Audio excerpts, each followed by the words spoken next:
அதிமுக ஆட்சியில் இந்த வால்பாறை சட்டமன்ற தொகுதியில் 95 கோடி மதிப்பீட்டில் கிராமப்புற சாலைகள் புதிதாக அமைச்சோம். சுமார் 60 கோடி மதிப்பீட்டில் வால்பாறை தேயிலை தோட்ட பகுதியில் புதிய சாலை பல இடத்துல அமைச்சோம். அதிமுக ஆட்சி வந்ததுதான் இந்த எஸ்டேட் பகுதியெல்லாம் நிறைய சாலைகள் அமைச்சு. ஆனமலை தனி தாலுக்காக உருவாக்கப்பட்டு இந்த மக்களுக்கு தேவையான உதவிகள் கிடைச்சது. சுமார் 20 கோடியில் 1000க்கு மேற்பட்ட பசு வீடுகளை கட்டி கொடுத்தோம். அதுபோல இன்னைக்கு வால்பாறை சட்டமன்ற ஒதுக்கப்பட்ட அனைத்து பேரூராட்சி பகுதியிலும் சுமார் 17 கோடி ரூபாயில் 800க்கும் மேற்பட்ட பயனாளிக்கு வீடு கட்டி தரப்பட்டுள்ளது.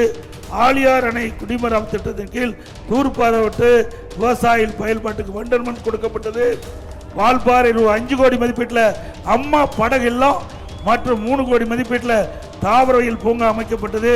வால்பாறை நகராட்சியில் சுமார் 2 கோடி மதிப்பீட்டில் திடக்கல்வி மேலாண்மை திட்டம் நிறைவேற்றப்பட்டது.